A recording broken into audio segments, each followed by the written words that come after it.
So good afternoon, everybody. Our topic for today is all about metamorphic rocks. So meta comes from the Greek word change and morph, meaning to form. So metamorphic rocks are rocks that form when pre-existing rocks or protolith changes due to temperature or pressure and or as a result of squashing or shearing. Metamorphism is the change that takes place within a body of rock as a result of it being subjected to conditions that are different from those in which it formed. In most cases, but not all, this involves the rock being deeply buried beneath other rocks where it is subjected to higher temperatures and pressures than those under which it formed. Metamorphic rocks typically have different mineral assemblages and different textures from their parent rocks, but they may have the same overall chemical composition. Most metamorphism results from burial of igneous, sedimentary, or pre-existing metamorphic rocks to the point where they experience different pressures and temperatures than those at which they form.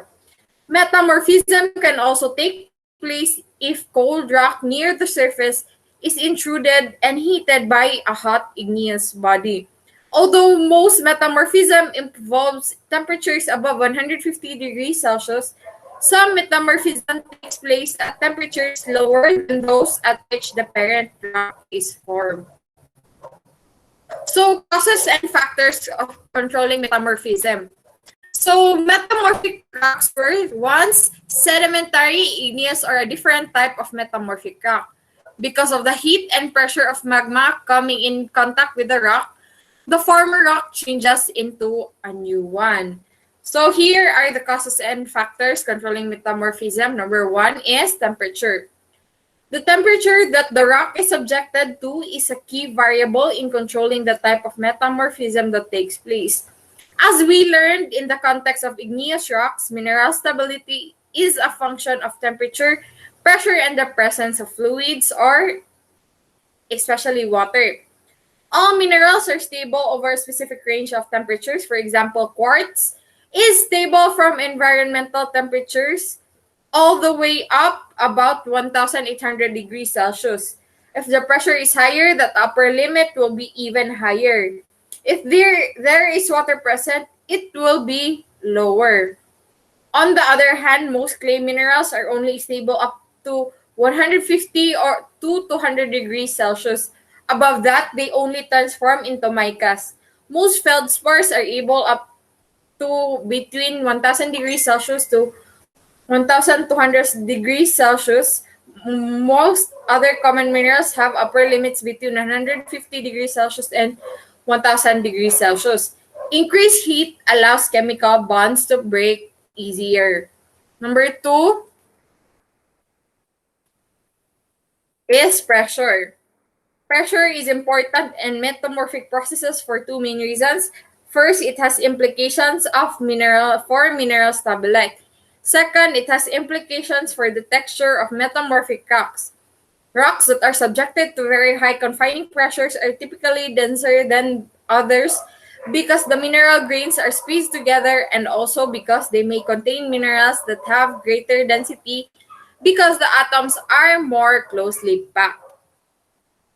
High pressure causes minerals with open lattices to collapse, forming more dense crystals when forces are not equal in all directions, meaning that there is a differential stress. Minerals may deform and change shape. The next one is time. Most metamorphic reactions takes place at very slow rates. For example, the growth of new minerals within a rock during metamorphism has been estimated to be about 1 millimeter per million years. While the rate of metamorphism is slow, the tectonic processes that lead to metamorphism are also very slow. In most cases, the chance for metamorphic reactions to be completed is high. For example, one important metamorphic setting is many kilometers deep within the roots of mountain ranges. A mountain range takes tens of millions of years to form and tens of millions of years more to be eroded to the extent that we can see the rock that were metamorphosed deep beneath it. Next one is the parent rock. The parent rock is a rock that exists before metamorphism starts.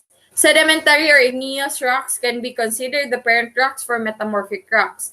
Although an existing metamorphic rock can further metamorphose or remetamorphose, metamorphic rock doesn't normally qualify as a parent rock.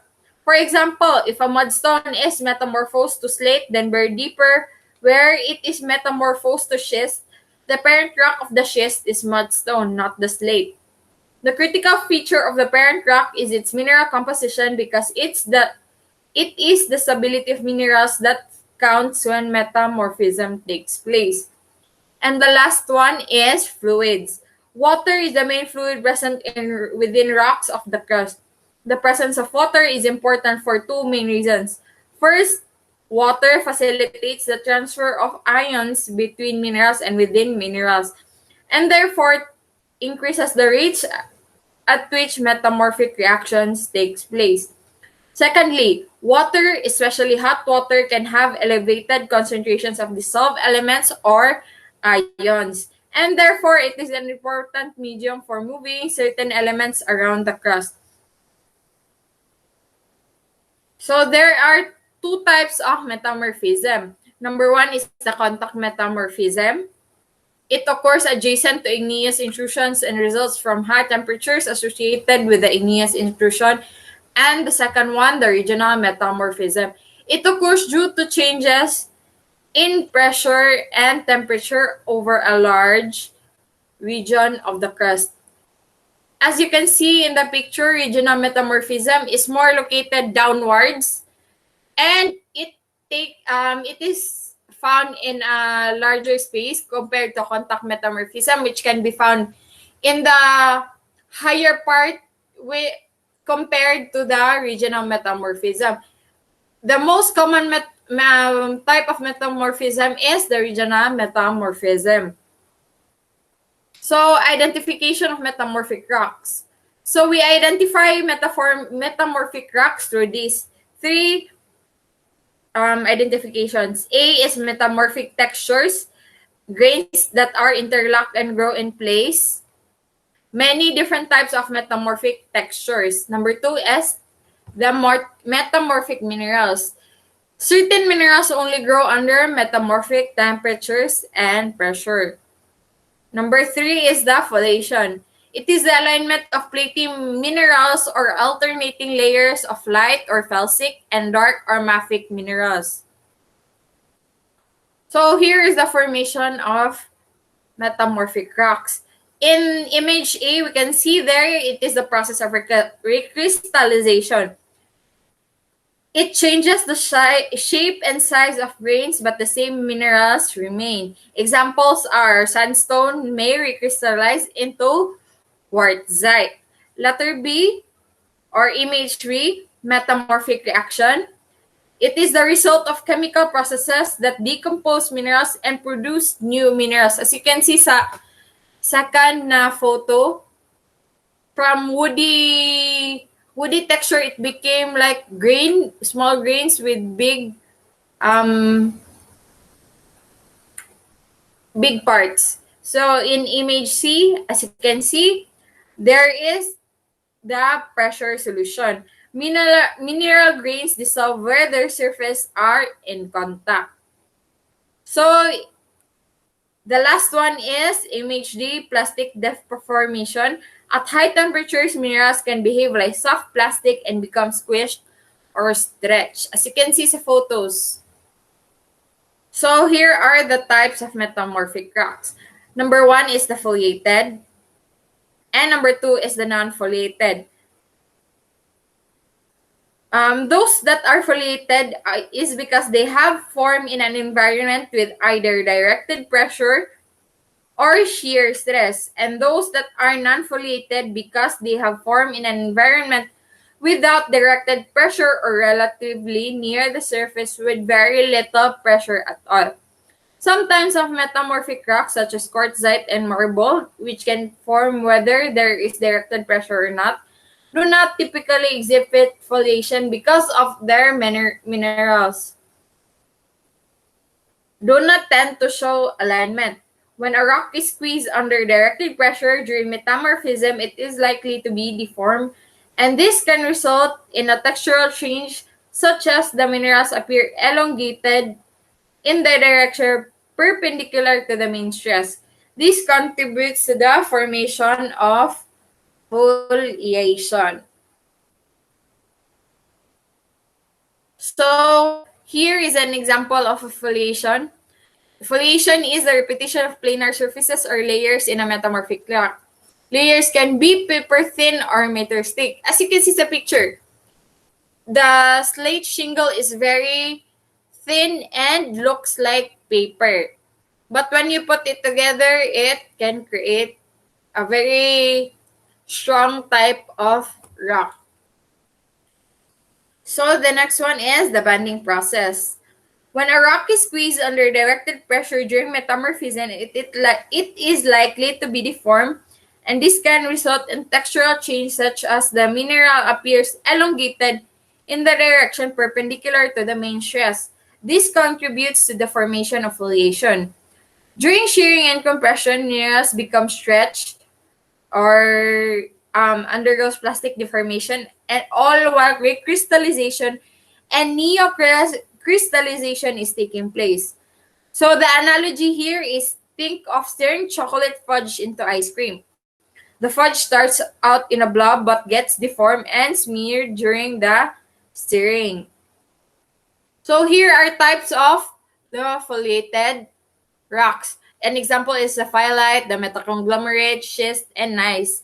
As you can see, there are visible bandings on the rocks.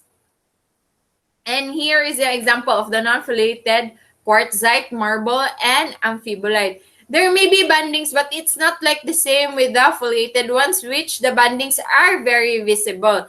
This has only subtle bandings. So, progression of metamorphism.